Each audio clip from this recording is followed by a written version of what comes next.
विषजलाप्ययाध्वालराक्षसा वर्षमारुताद्वैद्युतानला वृषमयात्मजाद्विश्वतो भयात् वृषभते वयं रक्षितामुः।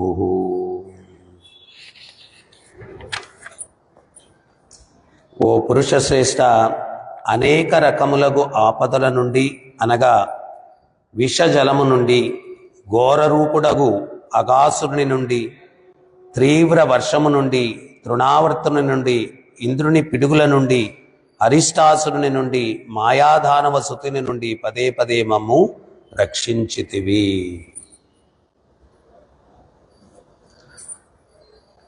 ఈ శ్లోకాలన్నీ కూడా ఈ యొక్క భక్తిలో మనకు మెలకువల్ని తెలియపరుస్తున్నాయన్నమాట.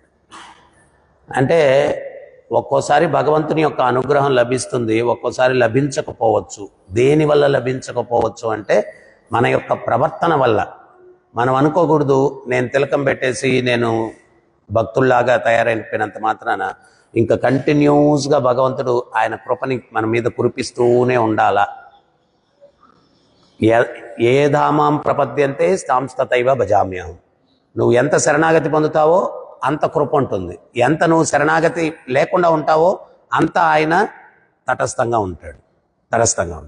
ఈ యొక్క శ్లోకం నుంచి మనం అర్థం చేసుకోవాలి ఏంటంటే, ఈ గోపికలు చెప్తూ ఉన్నారు, ఎంతోమంది రాక్షసులు వీళ్ళందరి నుంచి రక్షించారు కదా మమ్మల్ని, మరి ఇప్పుడు దర్శనం అనేది మాకు దూరం చేసి మాకు మృత్యువునిస్తున్నారు మీరు. ఈ యొక్క మృత్యువు నుంచి మమ్మల్ని మీరు కాపాడలేరా అంటే, నిన్న మనం చర్చించుకున్నట్టుగా భగవద్భక్తునికి ఏంది అంటే, భగవంతుని యొక్క విరహం మృత్యువుతో సమానం. భగవంతునికి దూరంగా ఉండడం మృత్యువుతో సమానం. సో అందువల్ల వీళ్ళందరూ కూడా ఏమంటున్నారంటే, మీరు దూరంగా ఉండడం వల్ల మాకు మృత్యు, ఈ మృత్యువు నుంచి మమ్మల్ని మీరు కాపాడలేరా? ఇంతకుముందు ఎంతోమంది రాక్షసులు వీళ్ళందరి దగ్గర నుంచి కాపాడారు కదా. హరే కృష్ణ కృష్ణ కృష్ణ హరే హరే, హరే రామ రామ రామ హరే హరే. ఒక 10 నిమిషాలన్నా ముందుకు వెళ్ళనండి. బిగినింగ్లోనే మీరు నిద్రపోతాయట. అసలు కళ్ళు ముయ్యొద్దు. నేను ఏదన్నా ఒకటి కొత్తది కనుక్కోవాలనుకున్నా, క్లిప్ ఏదన్నా ఇటు పెట్టు. సో ఇంతమంది రాక్షసుల ద్వారా మీరు మమ్మల్ని కాపాడారు, మరి ఈ పరిస్థితి నుంచి కూడా మమ్మల్ని కాపాడండి అని చెప్పి అడుగుతున్నారు. సో మనం కూడా ఏంటి అంటే, భగవద్భక్తిలో కొంత భగవంతుని కృప వల్ల రుచి కలుగుతుంది, మనం ముందుకెళ్తాము. అంటే ఇక్కడ ఇంకోటి కూడా మనం క్లియర్గా అర్థం చేసుకోవాలి భాగవతం నుంచి. నారదముని ఆయన తపస్సు చేసినప్పుడు భగవంతుడు జస్ట్ అట్లా దర్శనమిచ్చి అదృశ్యమైపోతాడు.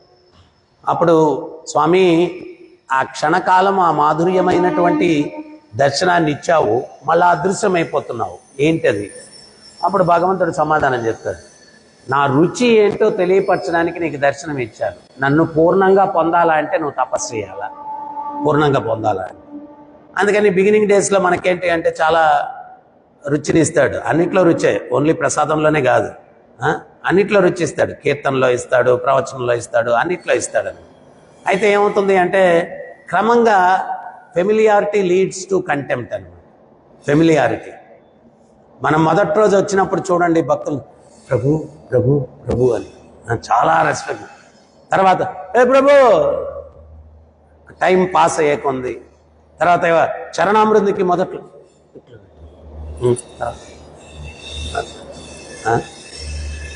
సో అట్లాగా రెగ్యులర్గా మనకు లభిస్తూ ఉంటే దాని మీద నిర్లక్ష్య వైఖరి. కానీ యాక్చువల్గా ఆధ్యాత్మికంగా మనం అడ్వాన్స్ అవుతూ ఉంటే మొదట్లో కన్నా పెరగాల. యాక్చువల్గా అన్నింటి మీద, చరణామృతం మీద పెరగాల, భక్తులతో వ్యవహరించే దాని మీద పెరగాల, భాగవతం మీద పెరగాల, ప్రతి దాని మీద కూడా పెరగాల. కానీ తగ్గుతుంది అంటే అది భౌతికమైన గుణం అని చెప్పి ప్రభుపాదులు గారు చెప్తారు. మెటీరియల్ కాన్షియస్నెస్, భౌతికమైనటువంటి చైతన్యం. అది భౌతిక చైతన్యం ఏంటి అంటే, ఏదైనా మనం రెగ్యులర్గా పొందుతూ ఉంటే దాని మీద విరక్తి కలుగుతుంది. సో అది మనం ఎన్నో జన్మలుగా అటువంటి చైతన్యానికి అలవాటు పడి ఉన్నాం కాబట్టి దీన్ని కూడా అదే లెక్కలో వేసుకుంటాం మనం. అదే రకంగా రోజు ఈయనే కథే కదా, రోజు ఈయనదే భాగవతమే కదా, రోజు ఈయన ఇదే కదా. కానీ మరి అందుకే ఉదాహరణగా ఉండడానికి చైతన్య మహాప్రభు గదాధర్ పండిత్ దగ్గర నుంచి ప్రహ్లాదుని యొక్క చరిత్ర 100 సార్లు విన్నాడండి, 100 times. వాళ్ళు అది ఎట్లా విన్నారు అంటే మొన్న మీకు చెప్పాను కదా, వాళ్ళు ఎంత లీనమైపోయి చర్చించుకునే వాళ్ళంటే ఆనంద బాష్పాలు కారి కారి ఆ భాగవతం పుస్తకం మీద పడిపోయి అక్షరాలన్నీ చెరిగిపోయాయి, అక్షరాలు లేవు. అంతగా వాళ్ళు లీనమైపోయి ఆ భాగవతాన్ని పదే పదే చర్చించుకుంటూ ఉండేటువంటి వారు అన్నమాట. సో అందువల్ల ఏదైనా మొదటి రోజు ప్రారంభంలో మనం ఆధ్యాత్మిక చింతనకు వచ్చినప్పుడు ఎంత సీరియస్గా మనం ఉన్నామో అది అంచెలంచెలుగా పెరగాల. పురోభివృద్ధి సాధిస్తున్నామంటే, అది తగ్గుతుంది అంటే మనం పురోభివృద్ధి సాధించట్లేదు. అందుకని నారదమునికి భగవంతుడే స్వయంగా చెప్తాడు, నా రుచి ఏంటో తెలియపరచడానికి దర్శనం ఇచ్చాను, నన్ను పూర్ణంగా పొందాలంటే నువ్వు తపస్సు చేయాలి. మనం కూడా ఆ రుచి తగ్గుతూ ఉంది అంటే తపస్సు చేయాలి. నాకు ఆ రుచి కావాలా, వీళ్ళు ఎట్లా రోధిస్తూ ఉన్నారు, మాకు కృష్ణుని దర్శనం కావాలా, కృష్ణుని ఉపస్థితం కావాలా, కృష్ణుని మాతో ఉండాలా అని చెప్పి వాళ్ళు కనిపించిన సకల చరాచర అక్కడ వృక్షాలు జంతువులు అన్నిటినీ కూడా అడుగుతూ ఉన్నారన్నమాట. మా కృష్ణుడు ఎక్కడ, మీరు ఏమన్నా కృష్ణుని చూసారా? సో ఆ యొక్క కృష్ణుని యొక్క విరహంలో వాళ్ళకి పిచ్చి పట్టేసింది అనమాట. ప్రభుపాదులు వారు చెప్తారు, మనకు కూడా పిచ్చి పట్టాలా, దేంట్లో పట్టాలా, మామూలు పిచ్చి కాదు. మామూలు పిచ్చి పెడితే ఎర్రగడ్డ అక్కడికి తీసుకెళ్తారు, కృష్ణ పిచ్చి పడితే మనం భక్తుల మధ్యలో ఉంటాం. సో తప్పించాల నాకు కృష్ణుడు కావాలి. సో ఇక్కడ ఈ గోపికలు ఎప్పుడైతే కృష్ణుడు అదృశ్యమైపోయాడో వాళ్ళు ఎంత తప్పిస్తూ ఉన్నారు. మనం ఆ రకంగా రోజులో ఒక్కసారి నా ఆలోచన వచ్చిందా ప్రశ్నించుకోవాలి కదా.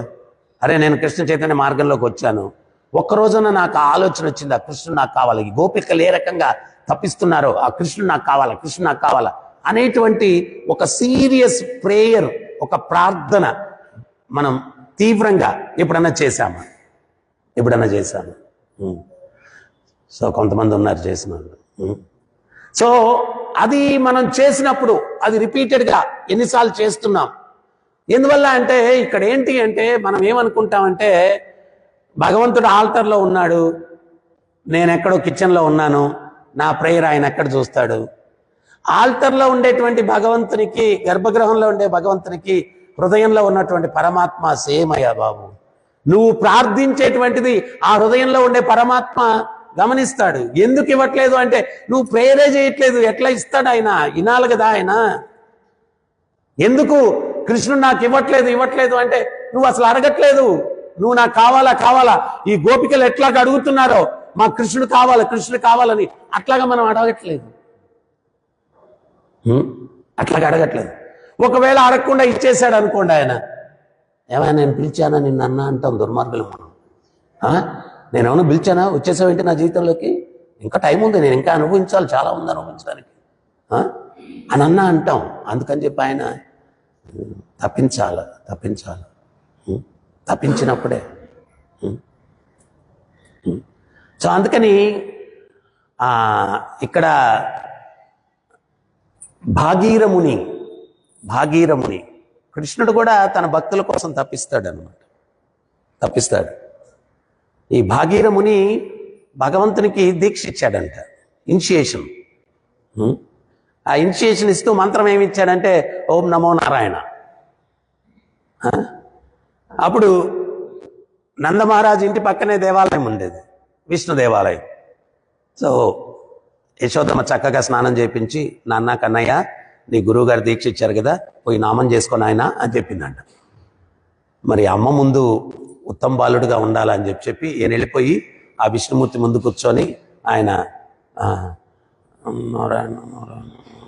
మనసులో అనుకుంటున్నాడంట, నా నామాన్ని నేనే చెప్పుకుంటే ఏం బాగుంటుంది అని చెప్పి అనుకుంటున్నాడంట. నారాయణ అనుకుంటా ఉన్నాడు.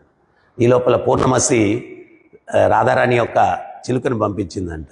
అంటే వీళ్ళందరూ కూడా ఏంటి అంటే కృష్ణునికి సంబంధించినటువంటి ఒక కోతి ఉండేది, రాధారాణికి సంబంధించినటువంటి ఒక పెంపుడు కోతి ఉండేది, కృష్ణుడికి సంబంధించిన చిలక ఒకటి ఉండేది, రాధారాణికి సంబంధించిన చిలక ఉండేది. వీళ్ళందరూ కూడా ఏంటి అంటే అప్పట్లో ఈ సీసీ కెమెరా టెలికాస్ట్ లాగా అనమాట. వీళ్ళు రాధారాణి చిలక వచ్చేసి కృష్ణుడు ఎక్కడుంటే అక్కడ ఉండేసి ఆ చిలక చూసేసి రాధారాణికి ఇన్ఫర్మేషన్ ఇచ్చేది. కృష్ణుడు కూర్చున్నాడు, కృష్ణుడు లేచాడు, కృష్ణుడు మురళిని వాయిస్తున్నాడు, కృష్ణుడు వెన్నదింటున్నాడు, మొత్తం ఇన్ఫర్మేషన్ ఆ చిలుక చూస్తే మొత్తం సీసీ కెమెరాలో ఎట్లాగా లైవ్ చూడొచ్చు అట్లా రాధారాణికి కనిపిస్తూ ఉండేదంట కృష్ణుడు ఏం చూసేవాడు. సో పంపించేసిందని పూర్ణమసి పంపించింది, కృష్ణుడు ఏం చేస్తున్నాడు.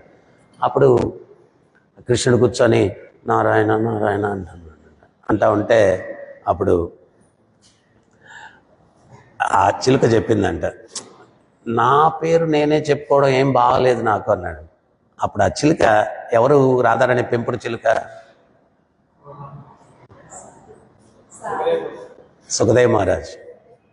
సో ఆయన రాధా అనలేడు కదా, రాధా అనలేడు అంటే ఇంకా కష్టం. సో ఆయన ఏమన్నాడంటే నారాయణ మంత్రం కాదు, ధారా ధారా అని చెప్పని చేయండి.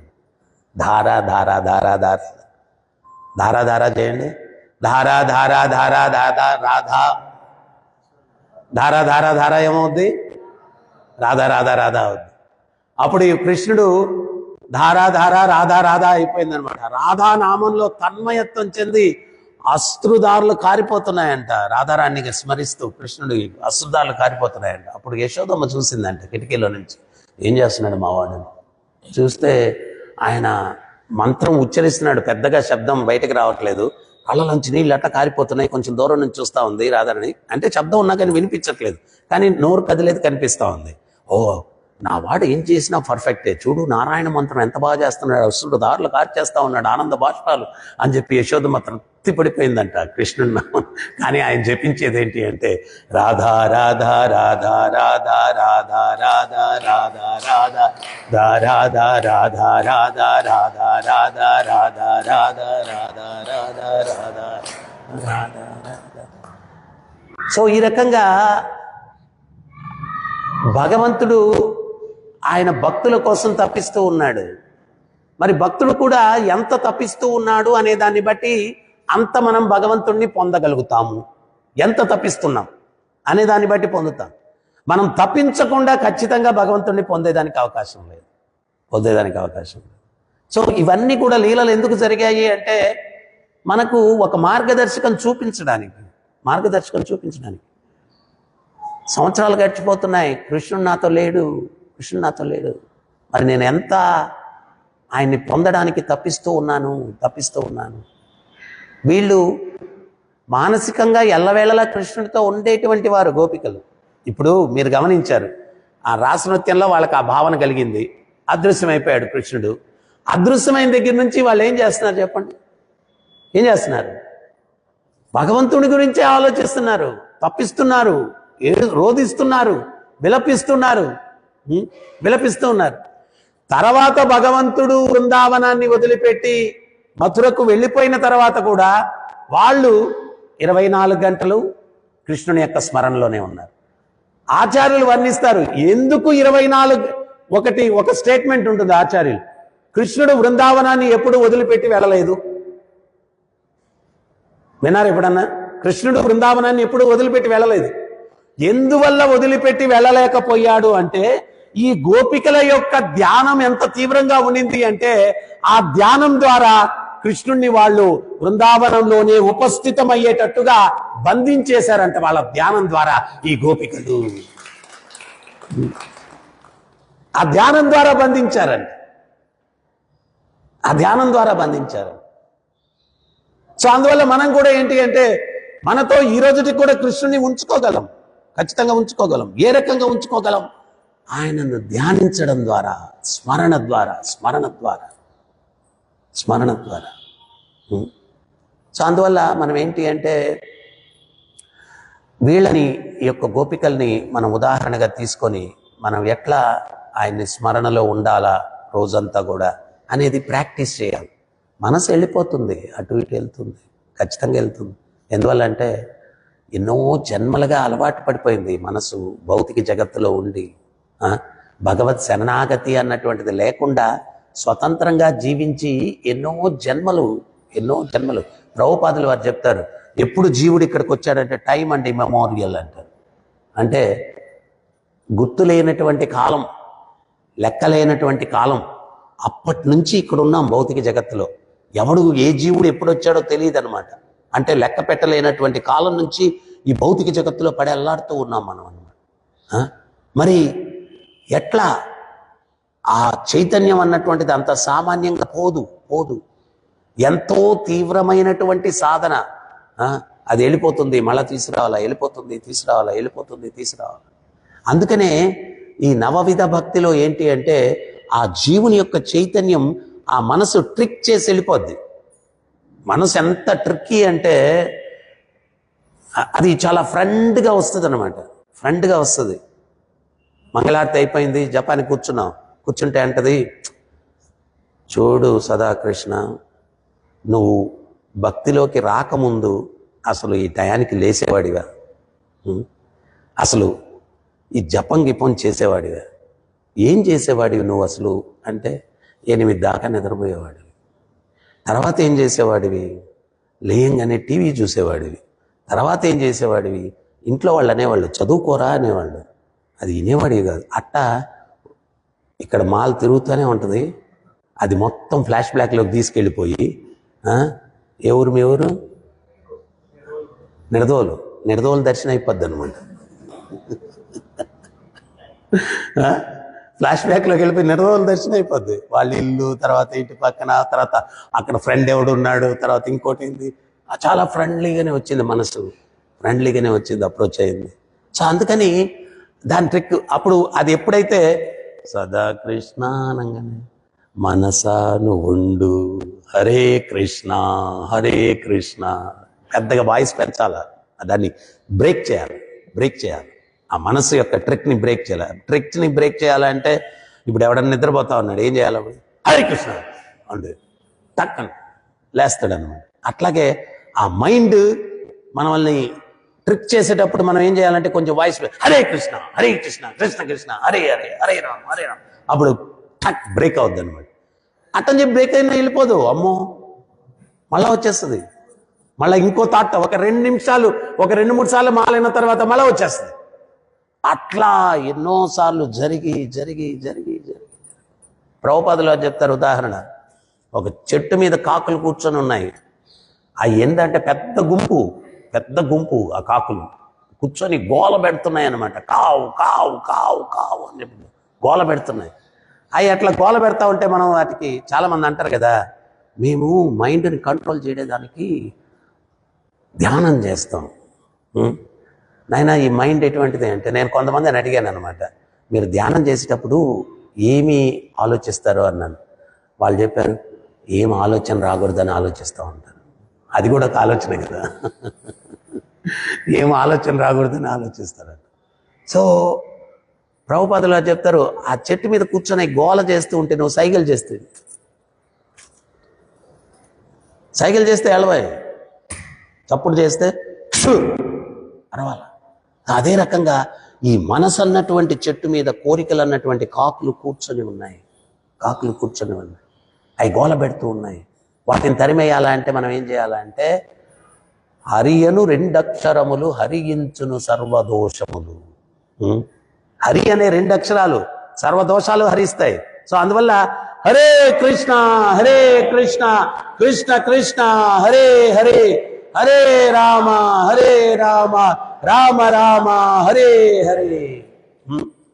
సో మనం ఆ భగవంతుని యొక్క నామం ద్వారా ఆ మనస్సును ఏం చేయాలంటే మనం ఆధీనంలో పెట్టుకోవాలి. దాన్ని భగవంతునికి దగ్గర తీసుకెళ్ళడానికి మనం ప్రయత్నం చేయాలి. సో ఈ శ్లోకం నుంచి మనం అర్థం చేసుకోవాల్సింది, ఒకప్పుడు కాపాడాడు భగవంతుడు, ఇప్పుడు శిక్షిస్తున్నాడు ఏంటి అంటే, మనం భక్తి మార్గంలోకి వచ్చినంత మాత్రాన ఎల్లవేళలా మనం ఏం చేసినా కానీ ఆయన మనల్ని అనుగ్రహమే ఇస్తూ ఉంటాడు అని చెప్పి అనుకునేదానికి లేదు. ఫర్ ఎగ్జాంపుల్ మీరు గమనించినట్లయితే నామదేవ్ మీరు ఎన్నోసార్లు విన్నారు, ఆయన నైవేద్యం పెడితే భగవంతుడు తీసుకోలేదని చెప్పి ఆయన తల నేలకేసుకొని మోదుకుంటే భగవంతుడు ఆ రోజు నుంచి వచ్చి నైవేద్యం తీసుకోవడం, మాట్లాడడం అన్నీ జరుగుతాయి. ఒకసారి కుంభార అని ఒక ఆయన ఉంటాడు. ఆయన ఏంటి అంటే ఒకరోజు కుండలు చేస్తూ ఉంటే, కుండలు తయారు చేసిన తర్వాత ఏం చేస్తారు, మంటల్లో పెట్టి కాలుస్తారు. ఆయన ఒకరోజు ఆ కుండలు తీసుకెళ్ళి మంటల్లో పెట్టి కాలుస్తూ ఉంటే ఒక పిల్లి ఆ కుండల చుట్టూ మియా మియా మియా అని చెప్పి తిరుగుతూ ఉంది. ఏదో చెప్తారు కదా, కాళ్ళు గాలిన పిల్లిలాగా తిరుగుతున్నాం ఏంటి అంటారు. అది గర్రం తిరుగుతూ ఉందన్నమాట. అప్పుడు ఈ కుంభార అర్థం చేసుకున్నది ఏంటి అంటే, ఆ పిల్లి కోనల్ని ఆ పచ్చి కొండల్లో దాచుకునింది అనమాట. ఈయన చూసుకోకుండా పెట్టేశాడు. అప్పుడు ఆయనకు అది అర్థమైపోయి విఠలుణ్ణి ప్రార్థన చేసుకుంటూ, ఈ మంటలు ఆరిపోవాలి స్వామి, ఆ పిల్లి కుండలకి ఏమీ జరగకూడదని చెప్పి నీళ్లు చల్లేసి ఆ కుండలన్నీ తీసేసి చూస్తే ఆ పిల్లులకి ఏం కాదు, వాటిని వదిలిపెట్టేస్తాడు అనమాట. అప్పుడు చూడండి, ఇంత చిన్న సంఘటన మనంగానైతే ఏముందిలే అనుకుంటాం. నేను వ్యాపార కాంక్షలో ఈ పిల్లి కూనలు దాంట్లో ఉన్నాయి అనేది కూడా గుర్తించలేదే. నేను ఎంత తప్పు చేశాను. ఈ వ్యాపారమే నాకొద్దు, ఆ వ్యాపారం వదిలిపెట్టేసి అడవిలోకి వెళ్ళిపోయాడు. అంటే ఒక్క చిన్న సంఘటన, ఏదన్నా జీవికి కష్టపెట్టేది ఉంటే, ఒక చిన్న సంఘటన వేరే జీవికి కష్టం కలిగింది దానివల్ల అంటే, వాళ్ళు దానికి ప్రతిఫలంగా ఎటువంటి శిక్షను వాళ్ళు వేసుకుంటున్నారు, వాళ్ళకే వేసుకుంటున్నారు శిక్ష. అంటే మనం ఎవరిని కూడా మనసా వాచా కర్మణ నొప్పించకూడదు అనమాట. మనసా వాచా కర్మణ నొప్పించకూడదు. సో ఆ పిల్లి కూనలు నేను వ్యాపారం అనే దృక్పథంతో దాన్ని చూడలేదు, ఆ జీవిని చూడలేదు. అందుకని ఆ వ్యాపారం వదిలేసి ఆయన అరణ్యంలోకి వెళ్ళిపోయి, ఏదో ఎండిపోయిన కట్టెలు ఉంటాయి కదా, అవన్నీ అరణ్యంలో ఏరుకొని వాటిని అమ్ముకొని వచ్చిన దాంతో జీవితం గడుపుతున్నాడు. ఒకరోజు ఆయన కుమార్తె చంద్రభాగా నదిలో స్నానానికి వెళ్ళింది. ఎందుకంటే స్నానం చేసి వచ్చి తండ్రికి పూజకి సహాయం చేయాలని, పూజకి అరేంజ్మెంట్స్ చేయాలని, పూజకి ఏర్పాట్లు చేయాలని ఆమె ఆ చంద్రభాగా నదిలో కింద పెట్టండి, మాలపైన పెట్టి చంద్రభాగా నదిలో స్నానం చేసి వస్తూ ఉంది. అక్కడ ఈ నామదేవ్ కుమార్తె బట్టలు ఉతుకుతా ఉంది. నది ఇంతకు ముందు ఏంటి అంటే నాగరికత అంతా నదుల పక్కనే ఉండేది. వాళ్ళు ఏంటి అంటే నీళ్ళు ఎక్కడుంటే అక్కడ నాగరికత, ఆ నీళ్లున్న దగ్గరే నివాసాలు ఉండేవాళ్ళు, ఆ నదిలోనే అన్ని వాళ్ళు నీళ్లు బట్టలు ఉతుకుని. ఆమె బట్టలు ఉతికేటప్పుడు ఏంటి అంటే ఇట్లా కొడతారు కదా ఆ బండకేసి, ఆ నీళ్లు ఈ యొక్క కుంభార కుమార్తె మీద పడ్డాయి. కుంభార కుమార్తె మీద పడితే ఆమె, ఈ మైల నీళ్లు నా మీద వేసావు, మా తండ్రికి పూజకి నేను సహాయం చేయడానికి వెళ్తా ఉన్నాను అని కొంచెం ఆగ్రహించింది. అప్పుడు ఈ నామదేవ్ కుమార్తె ఏమనిందంటే, మీరు శూద్రులు, మీకు మళ్ళీ ఒక పూజ, మళ్ళీ ఒక మైలు, ఇవన్నీ ఉన్నాయా అని. అంటే అప్పుడు ఈ కుంభార కుమార్తె ఏమనిందంటే, నువ్వేమన్నా గొప్ప పుట్టుక, మీ నాన్న ఏమన్నా గొప్ప భక్తుడా, మూఢభక్తితో భగవత్ సాక్షాత్కారం పొంది భగవంతుడిని బెదిరించి సాక్షాత్కారం పొందాడు. నేను నా నైవేద్యం పెట్టింది స్వీకరించకపోతే తల బద్దలు కొట్టేసుకుంటానని చెప్పి భగవంతుడిని బెదిరించి సాక్షాత్కారం, అది కూడా ఒక భక్తేనా? ప్రేమతో పొందాల భగవద్ దర్శనము, మీ తండ్రి ఏం పెద్ద ఒక భక్తుడా అని చెప్పి ఒక మాట వదిలేసి. సో ఆ కుమార్తె ఏడ్చుకుంటూ, మీది మూఢభక్తి అంట, ఆ అమ్మాయి ఇట్లాగా నన్ను అవమానించింది అని చెప్పి నామదేవ్ కుమార్తె వెళ్ళి నామదేవుకి చెప్పింది. నామదేవుకి చెప్తే నామదేవ్ విఠలుడితే ఆయన సన్నిహితం కదా, బాగా క్లోజ్ కదా, విఠల అన్నాడు. ఏంటి నామదేవ్ అన్నాడు, ఏంటి ఈరోజు ఏదో సీరియస్గా కబుర్ తెచ్చినట్టున్నావు అన్నాడు. స్వామి ఇట్ అనేసింది అంట, ఆ కుంభార కుమార్తె, నా కుమార్తె ఏడుస్తూ వచ్చి నాతో చెప్పింది, మరి ఆ కుంభారుడు అంత గొప్ప భక్తుడా అని చెప్పాను. నాయన, భౌతిక చైతన్యానికి అతీతమైనటువంటి చైతన్యాన్ని పెంపొందించుకున్నాడు.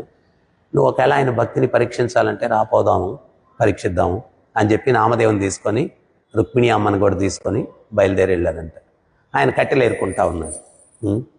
ఏరుకుంటా ఉంటే రుక్మిణి అమ్మకు చెప్పారంట, స్వామి, ఏ రుక్మిణి, నీ చేతికున్న బంగారు కడియం ఒక కట్టె మీద ఇసిరేయి అన్నాడు. ఒక కట్టె మీద పోయి అది పడింది అన్నమాట. ఈయన ఏరుకుంటూ ఉన్నాడు. మనకు బంగారు కంకణం అంటే, మీరు విఠలుడి కంకణం చూసారో లేదో, చాలా పెద్దది, అది పెద్దగా ఉంటుంది. అమ్మవారికి కూడా సేమ్ మోడల్లో వేసుంటారు అనమాట. అదేంటి అంటే సుదర్శన చక్రం లాగా ఉంటుంది, పెద్ద కటకం. అది చూడగానే మనంగానే అయితే అబ్బా బంగారు దొరికింది అనుకుంటాం. ఈ కుంభార ఏం చేశాడంటే అది చూడంగానే ఆ కట్టెలన్నీ కూడా ఇసిరి అక్కడ చల్లేసి పరిగెత్తుకుంటూ, నాలో ఎవరో వ్యామోహాన్ని పెంపొందించడం కోసం ఈ బంగారు కడియాన్ని ఇక్కడ వేశారు, నన్ను వ్యామోహానికి గురి చేయాలా అని చెప్పి అసలు ఈ వ్యాపారం కూడా నాకొద్దు అని చెప్పి పరిగెత్తుకుంటూ వెళ్ళిపోతూ ఉంటుంది. పరిగెత్తుకుంటూ వెళ్ళిపోతూ ఉంటుంది. అప్పుడు విఠలుడు చెప్తాడు, నామదేవుడు చూసావా, అది అతని చైతన్యం అని చెప్పి చెప్తాడు. అప్పుడు నామదేవు కూడా ఆయనకి నమస్కరించి జరిగిన అపరాధం, తన కుమార్తె చేసిన తప్పిదానికి వెళ్ళి క్షమాపణ వేడుకుంటాడు అనమాట. ఎవరు? నామదేవి వేడుకుంటాడు. శూద్రులు అది ఇది అన్నారండి. సో ఈ రకంగా అక్కడ మీరు గమనించినట్లయితే నామదేవు భగవత్ సాక్షాత్కారాన్ని పొందాడు. భగవత్ సాక్షాత్కారాన్ని పొందాడు. భగవంతుడు మాట్లాడుతున్నాడు రోజు. అయినప్పటికీ కూడా మీరు ఇంకోటి కూడా నామదేవు దీంట్లో వినాల. ఆయన ఆ సత్సంగానికి వెళ్ళాడు. అందరూ తలలు బోడు కొట్టుకొని కూర్చొని ఉన్నారు. ఆ సత్సంగం ఎవరింట్లో ఏర్పాటు చేశారు? ఘట వాయిద్యం వాయించేటువంటి వ్యక్తి ఇంట్లో ఏర్పాటు చేశారు. ఘట వాయిద్యం అంటే కుండ మీద వాయిద్యం. ఆయనకు ఒక కుమార్తె ఉంది. ఆమె కరపలో తీసుకొని అందరి తల మీద టక్ టక్ టక్ అని కొడుతూ ఉంది. నామదేవ తల మీద టక్ అని కొట్టంగానే ఆయన అన్నాడు. ఆ చిన్న బాలిక అంటే ఇంతకు ముందు రోజుల్లో గమ్మత్తైన విషయం ఏంటి అంటే, పిల్లల నుంచి పెద్దల నుంచి తత్వం నరనరాల్లో జీర్ణించుకుని పోయి ఉండేది. అది అప్పట్లో బ్యూటీ అనమాట. ప్రతి ఒక్కరికి పూజా విధానాలు తెలుసు, ప్రతి ఒక్కరికి భగవద్గీతలో తత్వం తెలుసు, రామాయణంలో కథలు తెలుసు, మహాభారతంలో కథలు తెలుసు. ఆ చిన్న బాలిక ఏమనింది అంటే, ఈ ఘటం ఏం బాగాలేదు, పూర్తి అహంకారంతో ఉంది అని. అంత చిన్న బాలిక. ఈయన చాలా ఇన్సల్ట్గా ఫీల్ అయ్యాడు. మనలాగే అనుకుంటా ఉన్నాడు నామదేవ్ కూడా. ఏంటి అంటే, నేను ఒకసారి భక్తుడిని అయిపోయానంటే నేను చాలా గ్రేట్. నాకు భగవంతుడే నాతో వచ్చి మాట్లాడుతూ ఉంటే నేను ఎంత గొప్ప భక్తుడిని. ఈ అమ్మాయి ఏంటి అహంకారం ఉందని చెప్పి అంటదేంటి అని చెప్పి విఠలా విఠలా అంట వెళ్ళిపోయాడు స్వామి దగ్గరికి. విఠలుడు ఏం నామదేవ్, ఆయనకి మొత్తం సీన్ అంతా తెలుసు కదా, పరమాత్మ, ఆయనకి తెలియదు ఏముంటుంది. ఏం నామదేవ్ ఏంటి చాలా ఆవేశంగా ఉన్నావు ఏంటి అన్న. భగవత్ సాక్షాత్కారం పొందినటువంటి నాలో అహంకారం ఉంది, నా బాలిక అందరిలో అవమానించింది. ఇదే సత్యమైతే ఎన్ని రోజులు మీరు ఎందుకు చెప్పకూడదు? నీలో అహంకారాన్ని గుర్తించేది కానీ తొలగించేది కానీ నా బాధ్యత కాదు, అది ఆధ్యాత్మిక గురువు. నీ గురువు పలానా దగ్గర ఉన్నాడు, ఆయన దగ్గరికి వెళ్ళి శరణాగతి పొంది సేవలు చేయి, నీలో అహంకారాన్ని తొలగిస్తాడు. గురువుకు కూడా మనం ఏంటి అంటే ఏదో ఛాలెంజింగ్ మూడ్లో కాదు శరణాగతి పొందేది.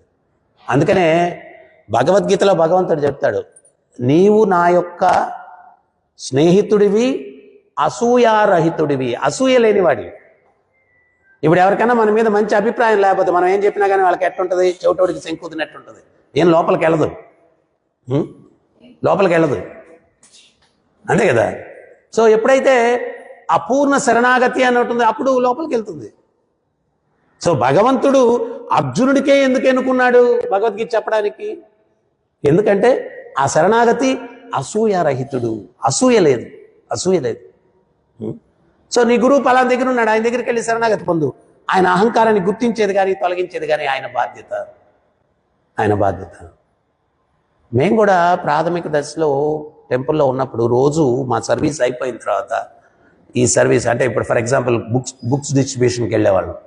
ఆ బుక్స్ డిస్ట్రిబ్యూట్ చేసి వచ్చిన తర్వాత అథారిటీ దగ్గరికి వెళ్ళిపోయి ఈరోజు ఇన్ని పుస్తకాలు వితరణ చేసాము, సో ఏదన్నా ఎక్స్పీరియన్స్ ఉంటే, ఎవరినన్నా విచిత్రమైన ప్రశ్నలు వేశాడు వాడికి ఏదైనా సమాధానం అటువంటిది ఏదైనా ఉంటే చెప్పుకొని, ఇంకేదైనా మీ సజెషన్స్ ఏమైనా ఉన్నాయా అని చెప్పి తెలుసుకొని వెళ్ళేవాళ్ళం అనమాట. మా పనిలోకి వెళ్ళేవాళ్ళం. అంటే ఆ రకమైనటువంటి సరెండర్ ఉండాలి, సరెండర్ ఉండాలి. ఈరోజు మనం అట్ట అడక్కపోయినా కానీ ఏదన్నా గమనించి సవరణ చేయడానికి ప్రయత్నిస్తే తీసుకునేటువంటి పరిస్థితి లేదండి, తీసుకునే పరిస్థితి లేదు. ఇది గమనించి ఇది నాన్న నీ మిస్టేక్ ఇది ఉంది, ఇది తొలగించుకో అంటే నా మిస్టేకా? నా మిస్టేక్ గమనించడం యాక్చువల్గా అది మీ మిస్టేక్. సో రిసెప్టివ్ తీసుకునేదానికి ఎవరు లేరు, తీసుకునేదానికి ఎవరు లేరు. అసలు మాకెంత స్ట్రిక్ట్ ట్రైనింగ్ ఉండేదంటే టాయిలెట్ కడగాల అంటే టాయిలెట్ కడిగి వచ్చిన తర్వాత పొరపాటు నా టాయిలెట్ యూజ్ చేయడానికి అథారిటీ వెళ్ళారనుకోండి, దాని మీద ఏదైనా మరకుంటే ఫుల్ రూమ్లోకి పిలిచి ఫుల్ క్లాస్ అనమాట. నీ బుర్రలో స్టూల్ ఉంది, అందువల్ల దాన్ని సక్రమంగా క్లీన్ చేయలేకపోయావు. అసలు మీరు ఊహించుకోలేరు టాయిలెట్స్ ఎట్టున్నాయంటే మల్లెపూరాగా తల మెరిసేటారు అట్లుండేటి మేము క్లీన్ చేస్తే. సో వచ్చిన తక్షణమే ఫస్ట్ సర్వీసు ప్రభుపాదులు వారు చెప్పింది ఏంటి అంటే టాయిలెట్స్ క్లీన్ చేయడం. ఎందువల్ల అంటే మన అహంకారం పోతుంది. ఎవరో ఒక ఆయన వచ్చాడు, పిహెచ్డి చేశాడు, ప్రభుపాదులు వారు శిష్యులు అయ్యారనమాట. ఆయన ప్రభుపాదులు వారు చెప్పారు అంట్లు దోమండి, బాత్రూమ్లు టాయిలెట్స్ క్లీన్ చేయండి అనే సర్వీస్ ఇచ్చారు. ప్రభుపాదులు వారు చెప్పలేదు, అక్కడ టెంపుల్ అథారిటీ ఎవరో చెప్పారు. ఆయన ప్రభుపాదుల వారి దగ్గరికి వచ్చి నేను ఇన్ని డిగ్రీలు ఉన్నాయి, పిహెచ్డి చేశాను, అది ఇది అని చెప్పి పెద్ద లిస్టు చెప్పి నన్ను అంట్లు గడగమన్నారు, టాయిలెట్లు క్లీన్ చేయమన్నారు, ఇదేంటిది అని. అప్పుడు ప్రభుపాదులు వారు నవ్వుతూ చెప్పారు, బయట ప్రపంచంలో నువ్వు పిహెచ్డి చేసి ఉండొచ్చు, ఆధ్యాత్మిక జగత్తులో టాయిలెట్స్ గడవడం అంట్లు గడవడం ఏబిసిడి అని చెప్పారు. ఏమైనా చప్పట్లు కొట్టురా, మిమ్మల్ని గడవమని చెప్పనులేవయ్యా బాబు, మేము చప్పట్లు కొట్టేస్తే పోయి టాయిలెట్లు కడగాల్సి వస్తుందేమో అని చెప్పి ఎవరు కొట్టట్లేదు. సో అది ప్రభుపాదులు వారు చెప్పారు ఏబిసిడి ఆధ్యాత్మిక. ఎందువల్ల అంటే అవన్నీ మనం చేయలేము. అహంకారం మనల్ని చేయనీది. కానీ ప్రాథమిక దశలో ఇవన్నీ ఉండేటివి. సో అవన్నీ చేయబట్టి ఇంతవరకు కూడా ఏదో భక్తులు నిలబడుకొని ఉండగలుగుతున్నాం, లేకపోతే కష్టం అన్నమాట. సో అందువల్ల ఆధ్యాత్మిక మార్గంలోకి వచ్చినంత మాత్రాన మనం ఏదో గొప్పళం అయిపోయాం అదేం కాదన్నమాట. ఎన్నోసార్లు చైతన్యం కృష్ణ చైతన్యంలో ఉంటుంది, ఎన్నోసార్లు పతనం అవుతూ ఉంటుంది రోజులో. మనం దాన్ని గుర్తించుకొని దాన్ని సవరించుకొని మళ్ళా ట్రాక్లోకి తీసుకొని వస్తూ, ఒక్కోసారి పరిస్థితి ఎట్లా ఉంటుందంటే మనం ట్రాక్లోకి మనంతటా మనం తెచ్చుకునేటువంటి పరిస్థితి ఉండదు, ఎవరో ఒకరు మనల్ని తీసుకురావాలి ట్రాక్లోకి. అందుకోసమే భగవద్భక్తుల యొక్క సాంగత్యంలో ఉండాలి. అందుకనే చైతన్య మహాప్రభు చెప్పారు, మనం భక్తులం కమలం అంట. కమలం తామర చెట్టు. తామర చెట్టు ఏంటి అంటే సూర్యకిరణాలు పడినప్పుడే అది వికసించుకుంటుంది పువ్వు. సూర్యకిరణాలు పడాలి. ఆ సూర్యకిరణాలు ఎవరు అంటే కృష్ణుడు అంట. మనం తామర చెట్టు. నీళ్లు వచ్చి భగవద్భక్తుల సాంగత్యం అంట. తామర చెట్టు నీళ్లు లేకపోతే చెట్టే ఉండదు కదా. సో మనం భక్తిలో ఉండాలా అంటే భక్తుల యొక్క సాంగత్యంలో ఉండాలి. ఉన్నప్పుడే మనం భక్తిలో ఉంటాం. సో ఆ నీళ్ళు ఏంటి అంటే భగవద్భక్తుల సాంగత్యం అంట. ఆ భగవద్భక్తుల సాంగత్యం అన్నటువంటిది ఉన్నప్పుడు ఈ తామర చెట్టు జీవించి ఉంటుంది. అది జీవించి ఉన్నప్పుడు కృష్ణుని యొక్క కృప మన మీద ప్రసురింపబడినప్పుడు వికసిస్తుంది, భక్తి వికసిస్తుంది. సో అందువల్ల మనం ఏంటి అంటే ఈ మార్గంలో చివరి దశ వరకు ప్రభుపాదులు వారు చెప్పారు, లాస్ట్ మినిట్ వరకు నేను మాయం జయించాను, నేను చాలా గొప్ప భక్తుడిని అనుకునే దానికి అవకాశమే లేదు. లాస్ట్ మినిట్ వరకు ఎవరో ఒక బ్రహ్మచారి ఉంటాడు కదా, గురువుగారి దగ్గరికి వెళ్తాడు. వెళ్ళి గురూజీ నేను మాయం జయించేశాను అన్నాడు. అప్పుడు గురువుగారు అంటారు, నాయన నేనే ఇంకా అంత గొప్పగా చెప్పుకోలేను, ఇవి ఎప్పటికైనా డేంజరు మాయ. చూడు సౌరభముని నీటిలో కూర్చొని తపస్సు చేస్తున్నాడు ఆయన, అటువంటి వాడు పతనం అయిపోయాడు. సౌరభముని చేపలు సంపర్కం చేస్తుంటే చూసి బయటకు వచ్చి భ్రష్టుడు అయిపోయి 5,000 మంది పిల్లలనే అంటాడు తర్వాత. చాలా పెద్ద ఫ్యామిలీ. మనం చెప్పడానికి లేదు, ఎప్పుడైనా మాయ అటాక్ చేస్తుందంటే ఏంటి ఆఫ్టర్ ఆల్ సౌరభ, అతనితో నన్ను పోలుస్తారా సౌరభముని, నేను చాలా గొప్పవాడిని అది అంటాడు.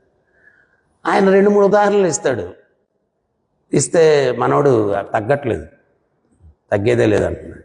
సరే నాయన నువ్వు అంత గొప్పవాడు అయితే ఇంక నేనేం చేస్తాను, తమను ఇంక బయలుదేరచ్చు. ఇప్పుడు ఒకటి ఎవరన్నా తీసుకోగలిగిన వాళ్ళు ఉంటే ఇస్తారు, లేకపోతే అవసరం లేదు. సో అప్పుడు అతను వెళ్ళిపోతా ఉంటే ఒక పెద్ద వర్షం పడుతుంది, చీకటి పడిపోద్ది. ఒక పన్న కుటీరం ఒకటి కనిపిస్తుంది.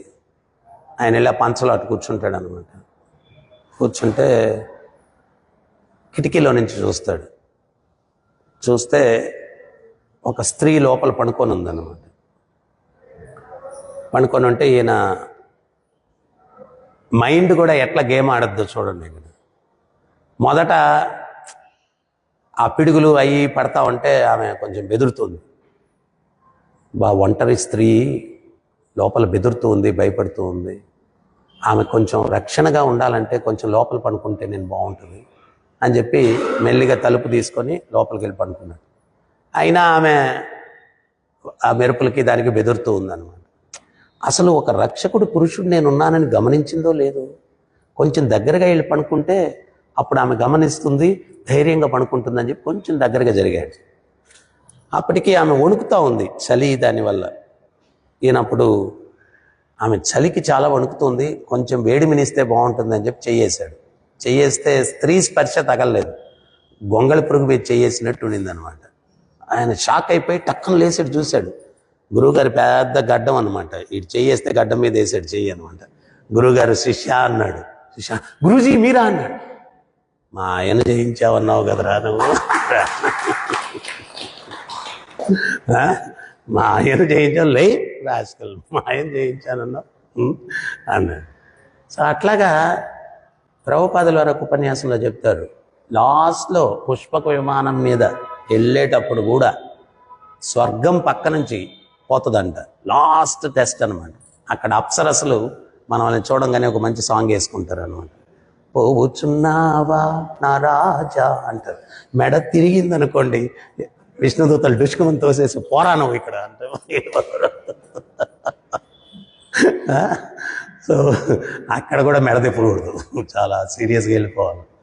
సో ఈ రకంగా ఈ గోపికలు అంత గొప్ప భక్తురాళ్ళు, కానీ వాళ్ళలో అహంకారం రావడం వల్ల భగవంతుడు వాళ్ళకి దూరమయ్యాడు. దూరమైన తర్వాత వాళ్ళు ఎట్లా తప్పిస్తూ ఉన్నారు. మనం కూడా ఆ రకంగా ఎప్పుడైతే తప్పిస్తామో, భగవంతుని కోసం రోధిస్తామో, ఈ రోధించడం అనేది ప్రభుపాదుల వరకు చెప్తారు. కృష్ణుని కోసం వీ షుడ్ క్రై, రోజు ఏడవాలని. ఒక భక్తుడు వచ్చేసి మరుసటి రోజు, ప్రభుపాద్ నిన్న మీరు చెప్పారు కృష్ణుని కోసం ఏడవమని చెప్పి, నాకు ఏడుపు రావట్లేదు అన్నాడు. అప్పుడు ప్రభుపాద్ నవ్వుతున్న ప్రభుపాద్ సీరియస్ చెప్పారు, ఏడుపు రావట్లేదని ఏడు అన్నాడు. ఏడుపు రావట్లేదని ఏడు.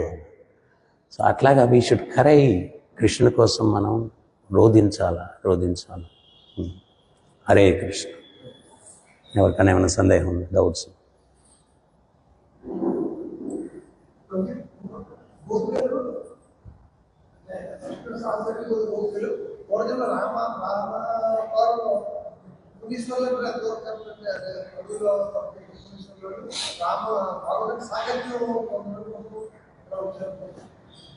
అంటే రాముల వారి యొక్క రూపం సమ్మోహన రూపం అంట. అరణ్యవాసం చేసేటప్పుడు అరణ్యాల్లో ఉన్నటువంటి సాధువులందరూ కూడా ఆయన్ని చూసి మోహితులయ్యి వాళ్ళలో ఒక కోరిక కలిగిందంట. ఏమని అంటే, ఒక భార్య భర్తకు సన్నిహితంగా సేవలు చేస్తుంది, ఒక భార్య భర్తకు సన్నిహితంగా సేవలు చేస్తుంది. మనం అందరం కూడా రాముల వారి భార్యలమైతే ఆయనకి సన్నిహితంగా సేవించుకొని తరించే అవకాశం ఉంటుంది అని వాళ్ళల్లో కోరిక కలిగింది.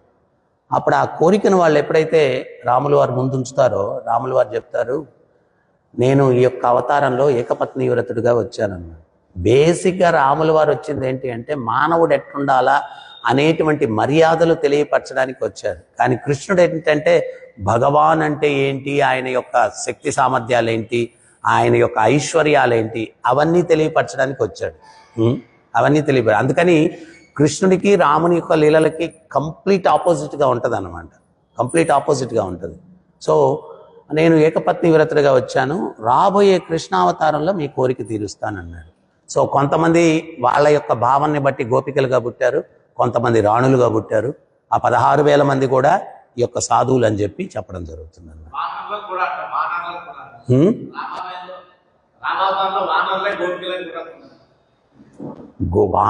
వానరాలుగానే వచ్చారు. వాళ్ళకి వెన్నగెన్న తినిపించాడు కదా. బృందావనంలో ఇప్పటికీ ఉన్నారు మనుషులు 35,000-40,000 మంది అంట, కోతులు 65,000 ఉన్నాయంట, 65,000 ఉన్నాయంట బృందావనంలో ఉన్నారు. కొంతమంది ఏంటి అంటే, ఆ యోగ భ్రష్టత్వం, భక్తిలో తీవ్రత ఉన్నట్టుండి ఏదన్నా యోగ భ్రష్టత్వం అయితే వాళ్ళు ఇటువంటి పుణ్యధామాల్లో జంతువులుగా జన్మిస్తారంట. సో అక్కడ ఉండే కొన్ని కోతులు కూడా అవి సామాన్యమైనవి కాదు. అందుకనే ధామ మహత్యంలో ఏం చెప్తారు అంటే, మీరు ఏదైనా ధామానికి వెళ్ళినప్పుడు అక్కడ ఉన్నటువంటి ఏ జీవిని కూడా తక్కువగా అంచనా వేయకూడదు. అది కూడా అపరాధం అవుతుంది. అవి పందులై ఉండొచ్చు, లేకపోతే కోతులై ఉండొచ్చు, లేకపోతే ఉడతలై ఉండొచ్చు, చిలుకలై ఉండొచ్చు. వాటిని కూడా మనం ఏమీ హింసించకూడదు. మ్యాక్సిమం మన జోలికి రాకుండా ఏదైనా భయపెట్టాలి, కానీ వాటికి అది పని కట్టుకొని పోయి వాటిని తన్నడం లేకపోతే ఇంకోటి ఇవన్నీ చేయకూడదు. అవి కూడా అంటే కరెక్టే కదా, ఏదో పుణ్యం చేసుకుంటేనే అవన్నీ అక్కడ అంత ధామంలో జన్మించగలుగుతూ.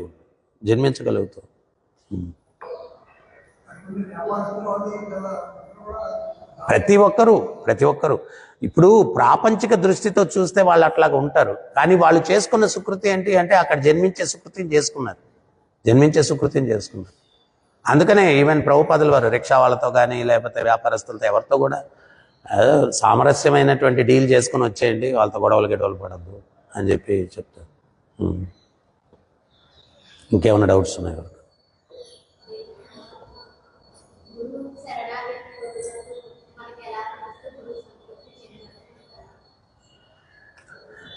గురువుకి శరణాగతి పొందినప్పుడు గురువు సంతృప్తి చెందాడా లేదా అనేది ఎట్లా తెలుస్తుంది మనకు? నేను ఇందాక చెప్పినటువంటి ఒక సందేశమే. ఏంటది అంటే, గురువు హృదయంలో ఉన్నటువంటి పరమాత్మ, శిష్యుడి హృదయంలో ఉన్నటువంటి పరమాత్మ ఒకటే. సో ఎప్పుడైతే శిష్యుడు గురువు గారి యొక్క సూచనలకు అనుగుణంగా నడుచుకుంటూ ఉన్నాడో, ఆ శిష్యుల్లో ఉండే పరమాత్మ హ్యాపీ అవుతాడు. ఆ పరమాత్మ హ్యాపీ అయితే గురువులో ఉండేటువంటి పరమాత్మ కూడా హ్యాపీ అవుతాడు. యాక్చువల్గా ఏంటి అంటే, పరమాత్మ యొక్క హ్యాపీనెస్ని బట్టి మనకు హ్యాపీనెస్ వస్తుంది. మనం చేసే యాక్టివిటీ వల్ల పరమాత్మ సంతృప్తి చెందాలి. ధర్మానికి విరుద్ధంగా నడుచుకుంటే పరమాత్మ సంతృప్తి చెందడు, అప్పుడు మనకు హ్యాపీనెస్ రాదు. సో ఆ ఇద్దరిలో ఉన్నటువంటి నెట్వర్క్ ఒకటే, పరమాత్మ నెట్వర్క్. సో అందువల్ల ఏంటి అంటే, ఆ గురువు చేసే యాక్టివిటీ తెలిసినా తెలియకపోయినా, నాకేంటి అంటే ఇవన్నీ కొన్ని నిదర్శనాలు లైఫ్లో జరిగాయి అన్నమాట. నేను మామూలు బ్రహ్మచారిలాగా టెంపుల్లో సర్వీస్ చేసుకుంటూ ఉన్నాము. అయితే చాలా దృఢ నిశ్చయంతో మనకు అథారిటీస్ ఏం చెప్పారో అది చేసుకోకపోవడం, సమయం ఏదన్నా మిగిలితే మళ్ళీ వెళ్ళి ఇంకేదన్నా, నాకు మీరు చెప్పిన సర్వీస్ అయిపోయింది ఇంకేమైనా ఉందా అని చెప్పి ఇట్లా అడిగి మళ్ళీ సర్వీస్ తీసుకోవడం. అంటే నేను మొదట్లో ఒకటే అర్థం చేసుకున్నాను, ఈ యువకులుగా ఉన్నటువంటి వ్యక్తులు మనసుని ఏకాంతంగా ఉంచితే ప్రశాంతంగా ఉండలేరు. Idol mind is devils workshop అన్నారు.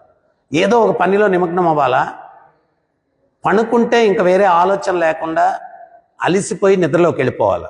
అటువంటి అప్పుడే బ్రహ్మచర్యాన్ని మనం పాటించగలం, లేకపోతే కష్టం అని ఒక 3-4 నెలల్లో అర్థమైంది మెకానిజం.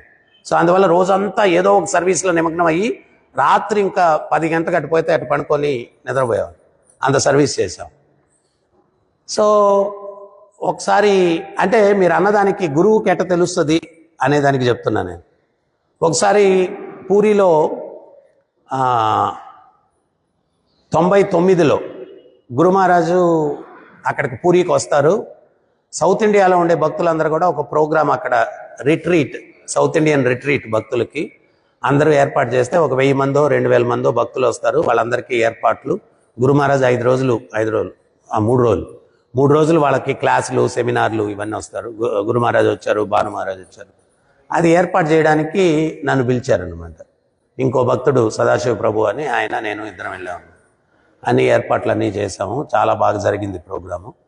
లాస్ట్ రోజు ప్రోగ్రాం జరుగుతూ ఉంటే అందరూ ఒక పెద్ద హాలు, దగ్గర 1500-2000 మంది కూర్చొని ఉన్నాం. గురు మహారాజ్ ప్రవచనం అయిపోయిన తర్వాత ఇట్లా ఏళ్ళు చూపించారనమాట. నేను అది ఆ ఫింగర్ నా పక్కకే కనిపిస్తుంది, కానీ నాకు ఇంతమందిలో నన్నెందుకు పాయింట్అవుట్ చేస్తున్నా, పక్కన వాళ్ళనేమో అని అటు ఇటు చూస్తాను. ఆయన మళ్ళీ ఇటు అన్నారు. తర్వాత వెళ్తే రూమ్కి రా అని చెప్పారు. ఆయన రూమ్కి వెళ్ళాను. రూమ్కి వెళ్తే ఏదో ఒక సమస్యాత్మకమైనటువంటి ఒక ఇది చెప్పి, అక్కడ నేను ఇన్ఛార్జిగా వేస్తున్నాను, వెళ్ళి జాగ్రత్తగా ట్యాకిల్ చేసి అన్ని చక్కబెట్టు, ఇది నీకు బాధ్యత అని చెప్పారనమాట. నేను ఇంతకుముందు ఏం సర్వీస్ చేశాను ఏంటి, ఇవన్నీ ఫీడ్బ్యాక్ ఎవరిచ్చి ఉంటారు ఏంటి, ఎవరు ఇవ్వలేదు కదా, ఆయనకి ఎట్ట తెలుసు ఇది చేయగలుగుతాము అని చెప్పి నాకే ఆశ్చర్యం వేసింది. తర్వాత మీ బ్లెస్సింగ్స్ ఉంటే ఆ సమస్యను పరిష్కరించగలం అని చెప్పి ఆయన బ్లెస్సింగ్ తీసుకొని వెళ్ళాను. ఒక 6 నెలల్లో మొత్తం ఆ సెంటర్ని అంతా కూడా సెటరేట్ చేసి చక్కబెట్టి మళ్ళీ ఆయన పిలవడం జరిగింది. సో ఇప్పుడు మన గురించి ఎవరు చెప్పలేదు కదా గురువుకి ఏంటి అంటే ఇటువంటిదే మనకు నిదర్శనం. అంటే ఆయనకి తెలుసు, పరమాత్మ తెలియపరుస్తాడు. సో అట్లాగా ఒక్కటి చైత్య గురువుగా అందరి హృదయంలో పరమాత్మ కూర్చొని ఉన్నాడు. మనం చేసేటువంటి ప్రతి యాక్టివిటీ కూడా తెలుస్తుంది అన్నమాట. ఒక్కోసారి అసలు ఊహించుకోలేము. ఎవరైనా నెగటివ్గా మనసులో థింక్ చేస్తున్నా కానీ తెలిసిపోద్ది గురువుకి. ఒక్కోసారి డివోటీస్ కూడా వచ్చి నిలబడుకునేదండి, ఏంది ఆలోచిస్తున్నా, మీకెట తెలిసిపోబో తెలుసు. తెలియాలంటే ఇంకోటి కూడా ప్రభుపాదులు వారు చెప్పారు, శిష్యుడి గురించి అన్నీ తెలుస్తాయా గురువుకి అని చెప్పి ఒక డిసైపుల్ అడుగుతారు అనమాట. అన్నీ తెలియవు, ఏది అవసరమో అదే తెలియపరుస్తాడు పరమాత్మ. ఎందువల్లంటే అన్నీ తెలిస్తే ఆ శిష్యుల్లో ఉండే చెత్త అంతా గురువు ఎందుకు నెత్తినేసుకోవాలా అని చెప్పాను. అన్నీ ఆ చెత్త అంతా ఎందుకు నెత్తినేసుకోవాలి గురువు, నీకు అవసరానికి నీ నెట్ గైడ్ చేయాలా, ఎంత అవసరమో అంతే తెలియపరుస్తుంది.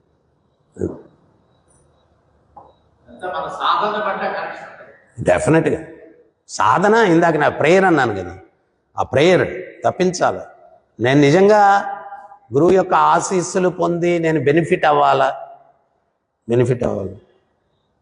ఇప్పుడు ఒకటేంటంటే, ఇప్పుడు ఫర్ ఎగ్జాంపుల్ ప్రభుపాదులు వారు అది చేయండి అని అన్ని మనకి ఇన్స్ట్రక్షన్స్ ఇచ్చారు. దాన్ని అథారిటీ కూడా చెప్తుంటారు, ఇది చేయండి. అది చేస్తే మనం ఏమవుతాము, ఆధ్యాత్మికంగా ఎదుగుతాం. అట కాకుండా ఎప్పుడు క్లాసుకు రండి అంటాడు, ఎప్పుడు మంగళారతికి రండి అంటాడు, ఎప్పుడు సేవ చేయండి. లోపల అటు అనుకుంటా ఆమె అతి కష్టంగా వస్తే ఓకే, నువ్వు అక్కడే ఉంటావు, జీవితం అంతా అక్కడే ఉంటావు. అదే దాన్ని అరే ఇది ఈ యొక్క ఇన్స్ట్రక్షన్, ఈ సూచన మహాప్రసాదం అన్నట్టుగా స్వీకరించి దాన్ని అనుసరిస్తే ఆడెక్కడికో వెళ్ళిపోతాడు భక్తిలో. సో ముక్కుబడిగా ఏదో కష్టంగా చేయడం, అందుకనే ప్రభుపాదులు అది చెప్తారు, ఏదైనా కష్టంగా కాదు ఇష్టంగా చేయాలా, ఇష్టంగా చేయాలి. భగవద్గీతలు అదే కదా చెప్తారు, తేషాం సతతయుక్తానాం భజతాం ప్రీతిపూర్వకం దధామి బుద్ధి యోగం తం ఏన మాముపయంతి. ప్రీతిపూర్వకంగా ఎవరైతే చేస్తారో వాళ్ళకి నేను బుద్ధిని ఇస్తాను, నన్ను చేరుకునేదానికి. ఒక్కటేంటి అంటే, ఈ భగవతత్వం అన్నటువంటిది మన చైతన్యాన్ని స్కాన్ చేసేటువంటి మిషన్ అన్నమాట. బయటకు మనం చెప్పుకోవాల్సిన అవసరం లేదు. స్కాన్ అయి మన స్థాయి ఏంటి అనేది వింటా ఉన్నా, ప్రభుపాదుల పుస్తకాలు చదువుతూ ఉన్నా మనం ఎక్కడ నిలబడతామని తెలిసిపోద్ది, నిజాయితీ ఉంటే. లేదు అంటే నేనే ప్రభుపాద అనుకుంటాం, అంతే.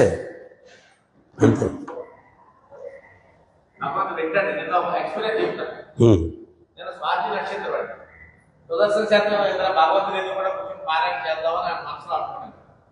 ఏ మధ్యాహ్నం చేద్దాం అంటే బండికి వ్యాపారి దగ్గరికి వెళ్ళిపోయేదానికి ఫోన్ పట్టి గుడి దగ్గర నుంచి లక్ష్మణ ప్రభు సుదర్శన చక్రం చదవాలి, పత్రులు గారు అంజలి గారు ఏంటంటే ఏమంటారు మెసేజ్ పెట్టినప్పుడు నేను ఊరికి 12కి ఎలా చేస్తాను, 10కి వెళ్తాను, నాకు ఫోన్ పని చేయలేవని కూడా చెప్పి వెళ్ళి అక్కడ భగవంతుడు గారు పారాయణ చేసే అవకాశం చూడండి. నేను అనుకోవడం అయితే మర్నాడు అలాగా మన ఇంట్లో అంటారు ఒక అవును ఎన్నో జరుగుతాయి, అట్లాగా ఎన్నో జరుగుతాయి. నిన్న మన దగ్గరికి యజ్ఞానికి వస్తాడు కదా కృష్ణమాచారి అని చెప్పి, అతను నేను మొన్న ఏదో ప్రభుపాదుల వారి శిష్యులు వాళ్ళ అబ్బాయి మ్యారేజ్ అంటే భువనేశ్వర్ వెళ్ళాలా, అట్టాగే పక్కనే కదా పూరికి వెళ్దామని ఆయన 1-2 భక్తులకి వస్తారా అని అడిగితే వాళ్ళు ఏదో చెప్పారు, మాకు ఆ పని ఉంది ఈ పని ఉంది, సారీ ప్రభు ఇంకోసారి వస్తాం అది ఇది అన్న. హేమంత్ని కూడా పిలిచాను. సో ఎందుకో మైండ్లో థాట్ వచ్చింది, ఆ అబ్బాయిని తీసుకెళ్తాం, ఎట్లాగో పెళ్ళి కదా, ఆడ వేద ఆశీర్వచనం కూడా చేస్తాడు, తీసుకెళ్దాము అని చెప్పి జస్ట్ ఫోన్ చేశాను. ఫోన్ చేస్తే ఆ అబ్బాయి దారంతా 10 సార్లు చెప్పుకుంటాడు, పూరి వెళ్ళలేదు, మా అమ్మమ్మ గారు చెప్పారు, ఎప్పుడన్నా వెళ్ళరా నాయన పూరికి, చాలా గొప్ప క్షేత్రం అది, వెళ్ళు అని చెప్పి చెప్తున్నారు. నేను అట్లా ముందు రోజు అనుకుంటా ఉన్నాను, ఎవరి ద్వారా అన్నా వెళ్ళాలా అని చెప్పి మీరు టక్కని ఫోన్ చేశారు. అసలు ఎంత కోయిన్సైడ్ అది, ఎంత ఆనందం వేసింది నాకు అని చెప్పి చెప్తాను. నిన్న మళ్ళా నేను అక్కడ షాప్ దగ్గర ఉంటే వచ్చాడనమాట. వస్తే మాకు మొన్న ఏమైందంటే పూరిలో లోపలికి అనుమతించలేదన్నమాట. అంటే వాళ్ళకి ఒక్కొక్క దర్శనం ఒక్కొక్క టైమింగ్ ఉంటుంది. అసలు ఇది కూడా బెస్ట్ ఎగ్జాంపుల్. వెళ్ళాము 7 గంటలకో ఏమో వెళ్ళాము పూరికి. టకటక ఫ్రెష్ అప్ అయిపోయి వెళ్ళిపోదాం అని చెప్పి అన్నాను. టెంపుల్ దగ్గరికి వెళ్ళిన తర్వాత లోపల టైమింగ్స్ ఏంటి అనేది నాకు ఐడియా లేదు. కానీ భగవంతుడు ఏం ప్రారంభం చేస్తున్నాడంటే, నేను పరిగిస్తున్నా దర్శనానికి. వీళ్ళు అంటున్నారు, మీరు పరిగిస్తే మేము మా వల్ల కావట్లేదు పరిగించడానికి అని చెప్పి వీళ్ళిద్దరు అంటున్నారు, నాతో వచ్చిన వాళ్ళు ఇద్దరు కూడా, ఆ మురళి డ్రైవరును తర్వాత ఈ మురళీకృష్ణ. నాకెందుకో చివరి గర్భగుడి దగ్గరికి వెళ్ళేంత వరకు పరిగిస్తూ వెళ్ళాను అనమాట. మామూలుగా నా కాలు బాగోవు, ఎందుకు ఆ ప్రేరణ కలిగి తీరా ఏంటి అంటే, మేము దర్శనం చేసి పక్కకు రాగానే గుడి మూసారు. నేను కానీ పరిగెత్తకుండా ఉండుంటే ఆ రోజు దర్శనం అయి ఉండేది కాదు. మరుసటి రోజు మేము మళ్ళీ వెళ్ళిపోవాలా భువనేశ్వరికి. ఆ ప్రేరణ ఎందుకు కలిగించాడు భగవంతుడు? నేనేంటి పరిగెయడం? నాకు మొదలే కాలు బాగలేదు, అమ్మ నేను పరిగెయడం ఏంటి? మొత్తం ఆ బయట క్యూ దగ్గర నుంచి గర్భగుడి దాకా ఫాస్ట్గా పరిగెత్తుకుంటా వెళ్ళాను అనమాట. సో నాయన, నువ్వు కానీ పరిగెత్తకపోతే నా దర్శనం అవ్వదు, మళ్ళీ ఇంత దూరం వచ్చి అప్సెట్ అయిపోతావు అని చెప్పి పరమాత్మ ప్రేరణ కల్పించాడు. పరిగెత్తుకుంటా వెళ్ళాను. ఇవన్నీ మరి ఏమనుకోవాలి మనం, చెప్పండి. నేను తిరుమలలోనే పరిగెత్తాను, ఉంటే దర్శనం అది విఐపి ఏదో పోతాము, ఏదో చేస్తాము, ఇది ఇక్కడ పరిగెత్తి వెళ్ళాను అనమాట. తర్వాత దర్శనం అయిపోయి తర్వాత ఆ యొక్క దగ్గర గర్భగుడి దాకా పోనీయకుండా ముందు ఉంటుంది కదా గరుడ స్తంభం ముందు, ఆ హాల్ దగ్గర నుంచే దర్శనం చేసి పంపించేశారు. ఆ దర్శనం అదేనంట. ఆ అబ్బాయికి ఆ జగన్నాథుడి కళ్ళు మాత్రమే కనిపించాయి, ఇంకేం కనపడలేదు ప్రభు అన్నాడు. వీళ్ళకి తెలీదు. ఒకసారి దర్శనం చేసి వెళ్ళిపోయారు ఆ జనాల్లో. నేనేం చేశానంటే మళ్ళీ 3 సార్లు వచ్చి 3 సార్లు చేసుకున్నాను. నేను నా వెనకాల ఉన్నారంటే లేరు. వెనకాల ఉండాలి కదా, మీకు తెలియనప్పుడు నేను 3 సార్లు నాతో చేసుకొని ఉండేవాళ్ళు కదా దర్శనం. అంటే ఎక్కడ ప్రభు, ఆ జనాలు తోసుకుంటూ వెళ్ళిపోయారు మమ్మల్ని. సో ఆ కళ్ళు మాత్రమే ఎట్లా చూసాము అని నిన్న చెప్తా ఉన్నాడు. ఉదయం లేచిన దగ్గర నుంచి ఆ కళ్ళే కనిపిస్తున్నాయి నాకు, జగన్నాథుడి కళ్ళే కనిపిస్తూ ఉన్నాయి. చాలా అద్భుతమైనటువంటి దర్శనం అది ఇదని నిన్న చెప్తా ఉన్నాడు. సో ఈ రకంగా ఆ డిజైర్ అనేది ఉంటే భగవంతుడు ఖచ్చితంగా, అది ఆధ్యాత్మికమైతే ఆయన 100% లాగుతాడు మనం. భౌతికమైతే మన కర్మను బట్టి జరుగుతాం. అది జరగచ్చు, జరగకపోదు. కర్మ అది పొందాలని ఉంటే పొందుతాం, కర్మ లేదనుకోండి లేదు. అదే ఆధ్యాత్మికం అంటే ఆయన ఇమీడియట్గా లాక్కుంటాడు. అందుకనే భగవంతుడు చెప్తాడు, నువ్వు 1 అడుగు వేస్తే నేను 10 అడుగులు వేస్తాను నేను నా దగ్గరికి లాక్కునేదానికి. మనం ఆ 1 అడుగు వేయడమే కష్టంగా. హరే కృష్ణ. గ్రంథరాజ్ శ్రీమద్ భాగవతం की, జగద్గురు శీల ప్రభుపాద్ की, राधा गोपीनाथ की, राधा पार्थसारथी की, राधा कृष्ण चंद्र की, जगन्नाथ बलदेव सुभद्रमाय की, गोविंद श्रीनिवास की, गौर निताय की, निताय गौर प्रेमानंद।